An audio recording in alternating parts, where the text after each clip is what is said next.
دفعة أولى ثانوي ودفعة تانية ثانوي ودفعة البكالوريا التابلت عهدة شخصية.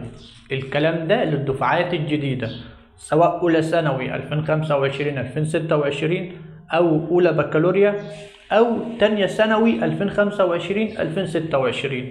التابلت عهدة شخصية وهترجعه، وانت بتستلم التابلت بتمضي على إقرار. تمام؟ ولي الأمر بتاعك سواء والدك أو والدتك بيمضي برضو على إقرار إن التابلت عهدة، وفي حالة الكسر أو التلف أو الفقدان بيحصل إيه؟ ولي الأمر اللي مضى مطالب إن هو يدفع تمن التابلت غصب عنه وهيدفعه. هتقول الكلام اتغير ما اتغيرش؟ لا، الكلام ما اتغيرش. دفعة أولى ثانوي وتانية ثانوي وبكالوريا هيرجعوا التابلت، لازم يرجعوه. هتعمل ناصح هتقول لا مش هرجعه؟ أقول لك في طريقتين. الطريقة الأولى إنك مش هتستلم الشهادة بتاعتك، مش هيدوها لك. الطريقة التانية ولي الأمر كده كده مضى على إقرار. تعرف يعني مضى على إقرار؟ يعني الإقرار ده ممكن يروح المحكمة ويترفع قضية، بس هما مش هيعملوا كده. تمام؟ هم هيمنعوا عنك الشهاده تقريبا، ده اللي المفروض يتعمل يعني. لكن موضوع ان هو مضى على الاقرار والتامين وبتاع وان هو ماضي كده بخطه يعتبر زي اللي مضى على وصل امانه كده. بيحصل ايه لما بيدفعش؟ بيروح الوصل الامانه، بيروح المحكمه يترفع قضيه، يبقى ليه رقم قضيه، لما يسدد بقى تتشال القضيه او يتحبس. بس احنا مالناش دعوه بالحته دي. الموضوع ده هيحجب عنك الشهاده مش اكتر. طب اشمعنى اولى ثانوي واشمعنى تانية ثانوي؟ الدفعات دي اولى ثانوي وتانية ثانوي هم اللي حضروا عهد الوزير الجديد. دفعة تانية ثانوي السنة دي أول دفعة تحضر عهد الوزير الجديد تقريبا، لكن دفعة تالتة ثانوي السنة دي تعفى من التابلت، يعني هتاخده لأنها كانت في عهد الوزير القديم. وفي عهد الوزير القديم طالما هم كانوا في عهده فالتابلت ما كانش عهدة. العهدة على الدفعات الجديدة اللي حضرت الوزير الجديد أولى ثانوي السنة دي وتانية ثانوي السنة دي، لكن تالتة ثانوي هتاخد التابلت عادي.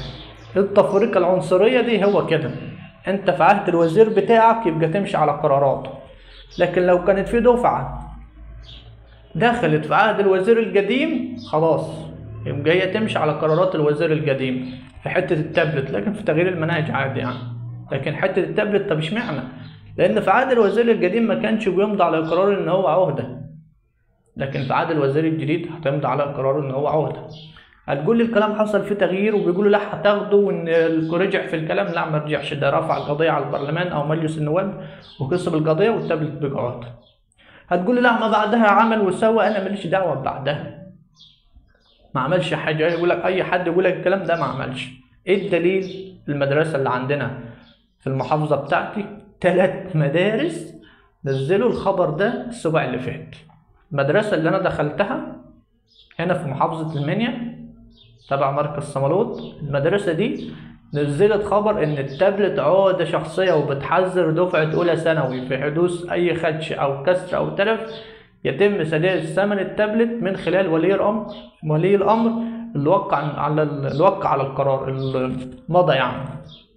المدارس كلها عندنا في المنيا يعني نقول مثلا 30% من المدارس نزلت الخبر ده.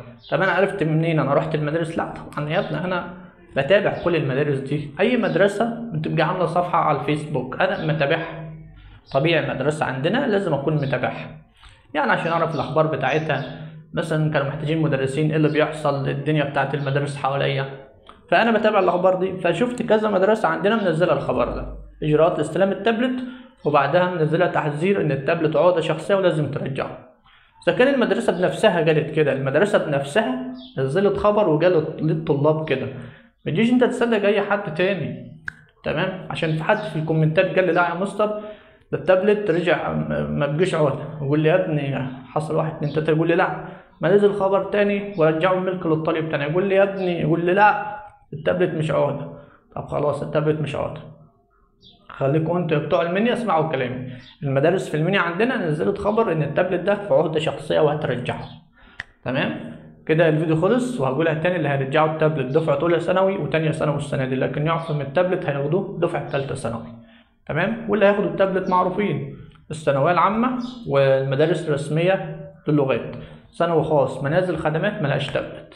تمام؟ هتقول لي مادة الذكاء الاصطناعي، هقول لك مش هيغلبوا يعني، تمتحن ورقي، سواء كنت خدمات لو عليك المادة دي هتمتحن ورقي عادي. لو كنت منازل في خبر، الخبر الأول إن هي اتلغت أصلا من عليهم، الخبر التاني إن مفيش مشكلة لو عليك تمتحن ورقي برضه. هتقول لي ده ذكاء اصطناعي وبتاع، أقول لك يعني هتفرق يعني؟ تفرق في كلية الحسابات ومعلومات، كلية هندسة برمجيات، هندسة الإلكترونيات، معهد عالي نظم ومعلومات، كليات النظم والمعلومات، كل الكليات دي ما بيدهمش تابلت ليه؟